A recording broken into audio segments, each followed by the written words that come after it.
1번째 문입니다. 첫 번째 문단. 우리는 과거의 관찰이나 경험을 바탕으로 관찰되지 않은 사실에 대해 추론한다.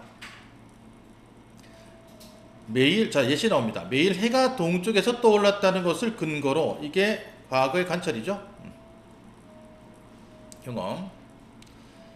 내일도 해가 동쪽에서 떠오를 걸 예측하는 식, 이게 관찰되는 사실에 대해 추론하는 겁니다. 예시고요. 이처럼 관찰된 사실을 전제로 관찰되지 않은 구체적이거나 일반적인 사실에 대한 결론을 도출한 추론을 동그라미 귀납 추론이란다. 주장을 증명하는 방법이 우리가 논증 또는 추론이 나는데요. 추론은 크게 귀납 추론하고 그리고 연역 추론이 있습니다. 유비추리도 있는데 그것도 엄밀하게 말하면 논증 방법을 하기 좀 힘들고요. 자, 귀납은 이렇습니다. 특수한 개별 사실들을 바탕으로 일반적인 결론을 이끌어내는 겁니다.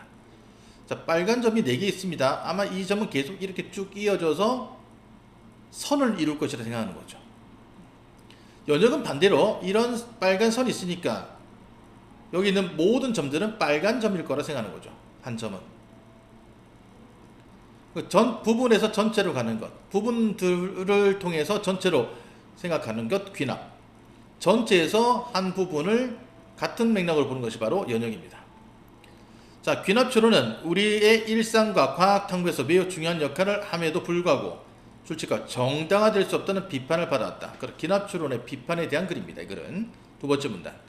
귀납 추론에 대한 대표적 비판은 그것을 솔직하여 정당화하는 과정에서 논리적 순환을 피할 수 없다는 것이다. 전제가 모두 참이면 결론도 반드시 참인 연역 추론과 달리, 그렇죠, 사람은 죽는다. 전제가 참이죠. 소크라테스가 사람이라는데 당연히 전제가 참, 그것도 참이 됩니다. 그러므로 소크라테스는 죽는다라는 결론 역시 참이 되는 거죠. 이 연역 추론입니다. 대표적인 연역 추론이 3단 논법이에요. 귀납 추론에서는 참인 전제가 결론이 참임을 논리적으로 보장이 못하므로, 그렇죠, 왜? 예외가 있기 때문에. 한국에 있는 백주가 희다. 영국에 있는 백주도 희다. 중국에 있는 백주도 희다. 그러므로 모든 백주는 희다라는 일반적인 결론을 내렸어요.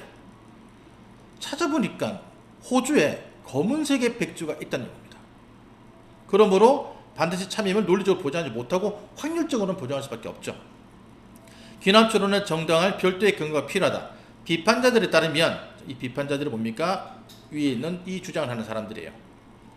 이러한 근거로 될 수 있는 것은 귀납 추론이 과거에 성공적이었던 사실 외에는 없다. 하지만 이를 통한 정당화는 귀납 추론을 정당화하기 위해 과거의 사실에 근거한 귀납 추론을 사용하는 것이므로 논리적 순환에 빠지게 된다. 세 번째 문단. 이에 대해 동그라미 반 클리브는 논리적 순환을 동그라미 1번 전제 순환과 동그라미 2번 규칙 순환으로 구분하여 대응합니다. 대응하는 얘기는 뭡니까? 비판을 또다시 비판한다는 얘기입니다. 그럼 이 사람은 귀납 추론에 대한 옹호자입니다. 옹호자. 알겠어요? 이 사람들 비판자들이고요. 그러니까 이렇게 대비의 속성을 지니고 있다라고 보시면 돼요. 전제 순환은 추론의 결론을 전제로 사용하는 것을 말한다. 이와 달리 규칙 순환은 추론 규칙을 정당화하는 과정에서 바로 그 추론 규칙을 사용할 때 발생한다. 자, 얘가 나옵니다. 관찰된 대부분의 F는 G였다를 전제로 대부분의 F는 G다를 추론하는 귀납 추론의 규칙을 I라고 하자. 그리고 이 규칙을 정당하기 위해 제시된 다음의 귀납 논증을 고려해보자. I를 따르는 대부분의 추론은 성공적이었다. 따라서 I를 따르는 대부분의 추론은 성공적이다.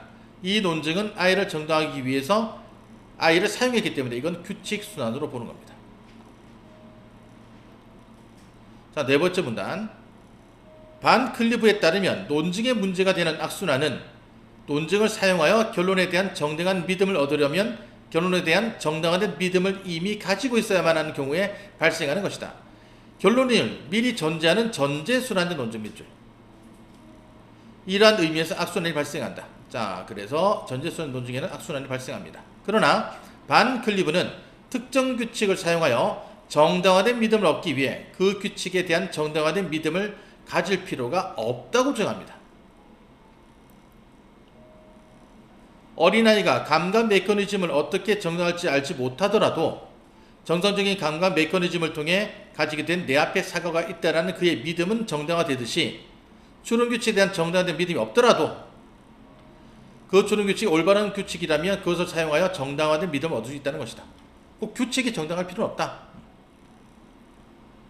다섯 번째 문단, 여러 학자들은 순환적 논증은 일반적으로 결론을 정당할 수 없어요.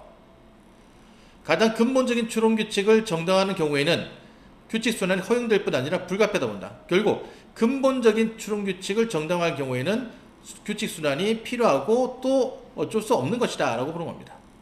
만약 연역 추론규칙을 정당화하자 한다면 그 과정에서 연역 추론규칙을 사용할 수밖에 없다는 것이다. 그러니까 연역 추론규칙도 규칙 순환이 필요하다는 얘기죠. 따라서 그들은 규칙 순환적 논증은 의심할 만한 특별한 이유가 없는 근본적인 규칙들에 대해서 허용할 수 있다고 본다. 규칙 순환적 논증으로 귀납 추론 오가는 학자들은 귀납 추론 규칙이 그와 같은 근본적 추론 규칙이라고 보는 것이다. 자, 문제 풀겠습니다.